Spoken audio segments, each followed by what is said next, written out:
बुध हुए वक्री। प्रिय दर्शकों, नवग्रहों में युवराज बुध जो वर्तमान समय में कुंभ राशि में गोचर कर रहे हैं,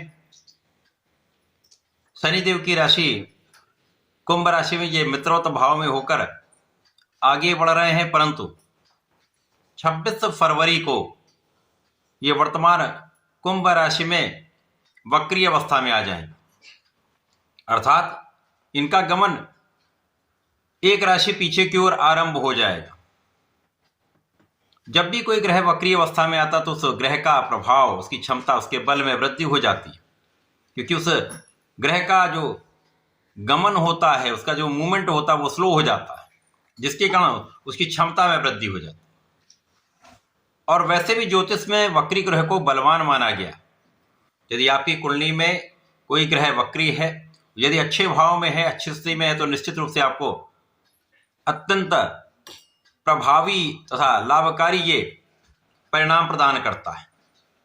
बुध तो क्विक रिस्पांस प्लेनेट है जो अपना संपूर्ण प्रभाव अति शीघ्र प्रदान कर देते हैं, तथा इस जगत का कोई भी ऐसा कार्य क्षेत्र नहीं जहां पर बुध का प्रभाव नहीं होता, क्योंकि वाणी के कारक बुध हैं, बुद्धि के कारक बुध हैं, गणनाओं के, मैथ के, शिक्षा के कारक बुध हैं। तो बुध के बिना कोई कार्य क्षेत्र संभव नहीं है। जितना भी व्यापार है वो बुध के कार्यकत्व में ही आता है। इस प्रकार से 26 फरवरी को ये वक्री अवस्था में आएंगे और 21 मार्च तक इनका वक्री काल चलेगा। ये वक्री काल निश्चित रूप से समस्त राशि के जातकों के लिए बहुत महत्वपूर्ण भी है, क्योंकि कुछ ग्रहों के साथ इनका युति प्रभाव भी होगा और राहु के साथ भी इनका प्रभाव चल रहा है, जिसके कारण कुछ विशिष्टता अवस्था प्राप्त होगी। तो ये समय कुछ विशेष होने वाला है। जय श्री गणेश, नमस्कार। मैं आचार्य संजय द्विवेदी। मेरे समस्त प्रबुद्ध दर्शकों का मेरे चैनल पर हार्दिक स्वागत है। प्रिय दर्शकों, आज मैं मिथुन राशि के लिए बुध के इस वक्री काल का, इस वक्री काल में जो परिवर्तन होने वाले हैं, जो सकारात्मकता आने वाली है, या जो लाभ आपको प्राप्त होने वाले हैं, अथवा कहीं पर कोई अवरोध या समस्या है तो उसका क्या निराकरण है, संपूर्ण विश्लेषण मैं पूर्ण तरीके के साथ करने जा रहा हूं। प्रिय दर्शकों, इस राशिफल को आप अपने लग्न तथा राशि दोनों के अनुसार देख सकते हैं। अब मिथुन राशि के स्वामी ही बुध है। लग्नेश सुकेश का गोचर आपके भाग्य भाव में चल रहा है। देखा जाए तो ये गोचर अत्यंत महत्वपूर्ण है तथा अत्यंत लाभकारी, क्योंकि जब लग्न और सुख का संबंध भाग्य से हो जाता है और भाग्य का स्वामी केंद्र के भाव में है और मित्रवत भाव में इस गोचर में है, जिसके कारण ये अत्यंत लाभकारी योग बन जाता है। महालाभकारी, महाधनदायक, सफलतादायक योग बनता है।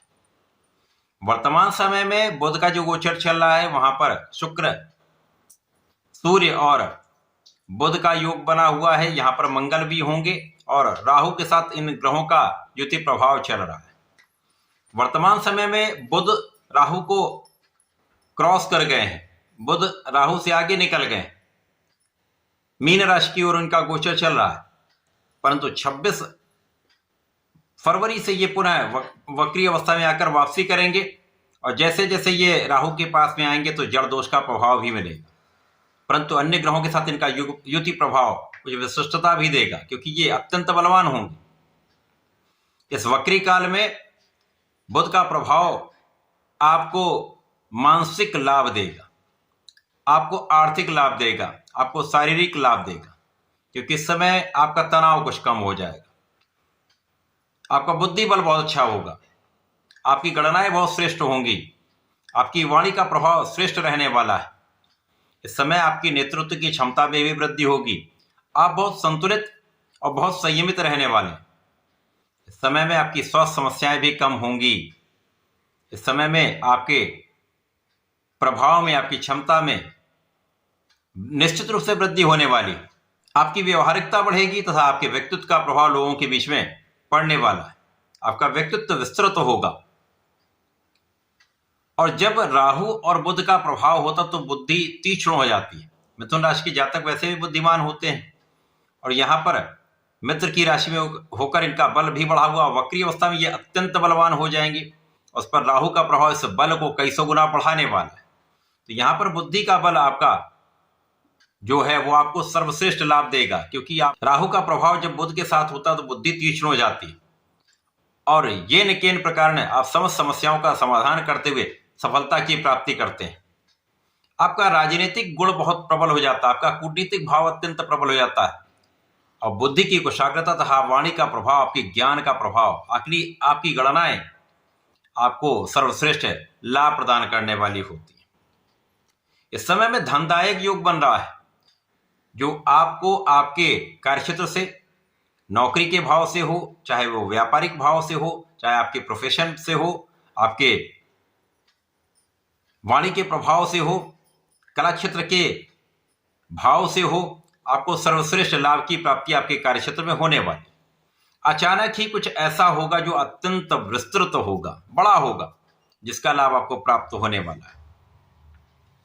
इस समय में सुख संसाधन आपके बढ़ेंगे, भूमि भवन वाहन से आप लाभ प्राप्त करेंगे, भूमि भवन वाहन का संपूर्ण सुख आपको प्राप्त होने का योग बन रहा है। इस समय में माता का सुख भी प्राप्त होता है, माता को भी सुख प्राप्त होता है, तो जनता के बीच में, लोगों के बीच में आपका विशेष प्रभाव आपको मान सम्मान की प्राप्ति कराता है। जैसे जैसे ये वक्री काल आगे बढ़ेगा और बुध राहु के निकट आते जाएंगे तो कुछ जड़ दोष का प्रभाव भी मिलेगा, परंतु यहां पर बहुत समस्या नहीं हो, क्योंकि जैसे ये निकट आएंगे उसके पश्चात इनका फिर गोचर आगे की ओर बढ़ने लगेगा, जिसके कारण कुछ समय के लिए तो यहां पर आपको तनाव मिल सकता है, बिना कारण से भय आ सकता है और व्यापार में एक समय के लिए स्थिरता, या आपके प्रोफेशन में या आपके नौकरी के क्षेत्र में अनावश्यक तनाव बढ़ सकता है, कुछ अवरोध आ सकता है, जो काम आपका चल रहा है उस काम में विलंब हो सकता है, जो आप कार्य कर रहे हैं उसमें आपके परिश्रम के पश्चात भी आपके मन के अनुसार कार्य नहीं हो पाता, आपके मन के अनुसार लाभ नहीं मिल पाता, तो कुछ समय के लिए समस्या अवश्य होगी। परंतु जैसे जैसे गोचर आगे बढ़ेगा और वक्री काल समाप्त होने पर आएगा, बुध आगे बढ़ेंगे, इस समय की विशिष्टता आपको आपके कार्यक्षेत्र में सर्वश्रेष्ठ लाभ भी देगी, क्योंकि ऐसे में जो योग बनता है वो आपको आकस्मिक लाभ प्रदान कर देता है।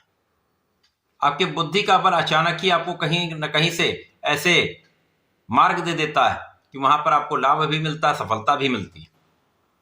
यदि आप राजनीति में हैं तो वहां पर नए अवसर मिल सकते हैं, कार्यक्षेत्र का विस्तार हो सकता है। इसी प्रकार से वाणी के क्षेत्र में, आपकी गणनाओं के क्षेत्र में, कला के क्षेत्र में, कंप्यूटर साइंस में, सोशल मीडिया के क्षेत्र में अच्छा लाभ यहां पर प्राप्त होता दिख रहा है। कुछ ऐसा होगा जो आपके लिए अत्यंत श्रेष्ठ भी होगा, बड़ा लाभ आपको प्रदान करने वाला होगा। इस समय का उपयोग करने के लिए गणपति महाराज की आराधना करें, ओम गंगणपतये नमः का जप करें, संकट नाशन गणेश स्तोत्रम का पाठ अत्यंत लाभदायक होने वाला है, तथा इस समय में भगवान भोलेनाथ पर बेलपत्र का अर्पण करेंगे तो विशेष लाभ मिलेंगे। तो ऐसा करके आप इसका उपयोग करें। धन्यवाद, नमस्कार।